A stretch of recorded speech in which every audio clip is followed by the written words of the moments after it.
2 లక్షల రూపాయలతోని Germany, Japan, south Korea లాంటి దేశాలలో మీకు ఉద్యోగాలు ఎదురు చూస్తున్నాయి.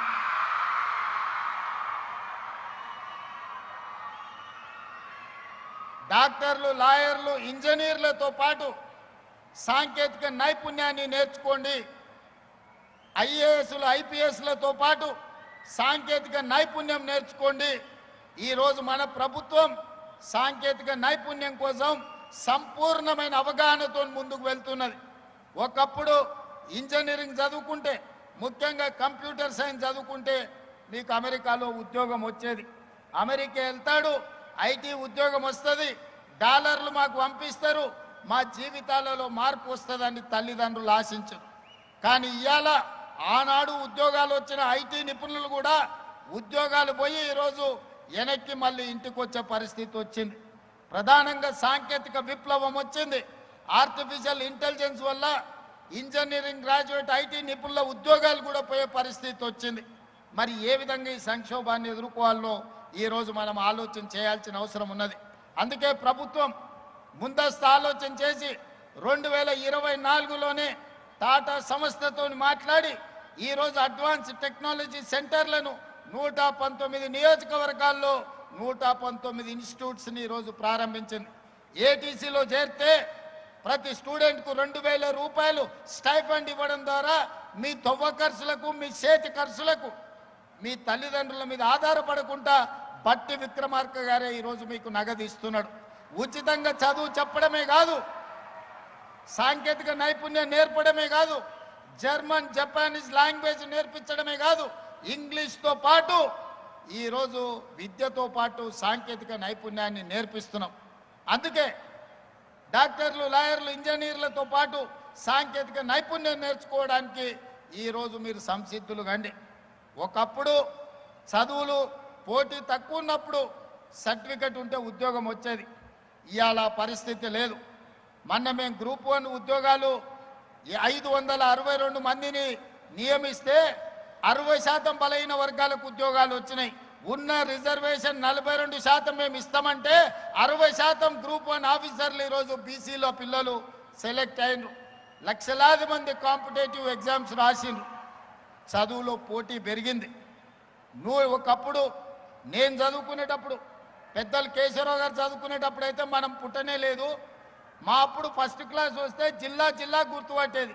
అరే పిల్లగాడు ఫస్ట్ క్లాస్ వచ్చిండా అని. ఏడికి పోయినా అతన్ని పెద్దగా చూసేటోళ్ళు. ఇవాళ ఫస్ట్ క్లాస్ కాదు, 100కి 100 మార్కులు వచ్చేటోళ్ళు 1,00,000 మంది వెళ్తారు. 10థ్లోనో ఇంటర్మీడియట్లోనో. ఈరోజు ఆయన ఫస్ట్ క్లాస్ ఇట్ల మీద లెక్క పెట్టేటోళ్ళు పాస్ అయ్యేటోళ్ళు. సెకండ్ క్లాస్లో కొద్దిమంది. మాలాకొట్టోళ్ళం రిజల్ట్ చూడాలంటే 3rd క్లాస్లో ఫస్ట్ మా హాల్ టికెట్ నెంబర్ ఎత్తుకునేది పాస్ అయినమా లేదా అని. కానీ ఇవాళ 100కి 100, 100కి 99 మార్కులు వచ్చేటోళ్ళే 90% పిల్లలు ఉన్నారు. చదువులు అంత పోటీ పెరిగింది. మరి అంత పోటీ పెరిగినప్పుడు ఉద్యోగాలలో పోటీ పెరగదా? మీ క్లాసులలో మీ మార్కులే చూసుకుంటారు కదా, నేను చెప్పాల్సిన పని లేదు. అసలు ఎవరైనా 35-40 మార్కులతో పాస్ అయ్యేటోళ్ళు ఈ కాలంలో ఎవరైనా ఉండరా? 90 పైనే సీటు రావాలంటే 100%, 99%, 98%లోనే మంచి కాలేజీలలో సీట్లు ఆగిపోతున్నాయి. మా జర్నలిస్టులు కూడా ఇడు వాళ్ళ పిల్లల చదువులు వాళ్ళకి తెలియదా ఎంత పరిస్థితి ఉందో?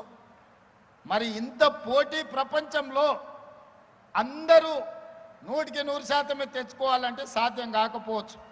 కొందరు చదువు కంటే కూడా సాంకేతిక నైపుణ్యంలో రాణించే వాళ్ళు ఉంటారు, కొందరు క్రీడల్లో రాణించే వాళ్ళు ఉంటారు, ఆటల్లో మేటి ఉంటారు, మట్టిలో మాణిక్యాలు ఉంటారు. వాళ్ళు క్రీడల వైపు వచ్చినా, అందుకే యంగ్ ఇండియా స్పోర్ట్స్ యూనివర్సిటీ ద్వారా క్రీడలలో రాణించిన కోట్ల రూపాయల నగదు బహుమతే కాదు ప్రభుత్వ ఉద్యోగాలు ఇస్తామని నిన్నగాక మొన్న గ్రూప్ 1లో నిఖత్ జరీన్ బాక్సింగ్ ఛాంపియన్కు డిఎస్పీ ఉద్యోగం ఇచ్చినాం. సిరాజుద్దీన్ క్రికెట్ ప్లేయర్కు ఉద్యోగం ఇచ్చినాం. ఒలింపిక్స్లో మెడల్ సాధించిన దీప్తి జువాంజీ వరంగల్లో గ్రూప్ 2 ఉద్యోగాలు ఇచ్చినాం. కాబట్టి ఇవాళ యువమిత్రులకు నా సూచన, చదువుతో పాటు సాంకేతిక నైపుణ్యం నేర్చుకోండి.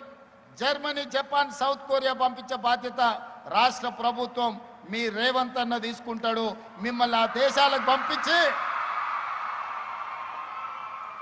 మీ తల్లిదండ్రులు మీ భవిష్యత్తు కోసం ఎంత బాధ్యతాయుతంగా వ్యవహరిస్తారో అంతే బాధ్యతతోని మీ భవిష్యత్తు కోసం నేను ప్రణాళికలు రచిస్తా.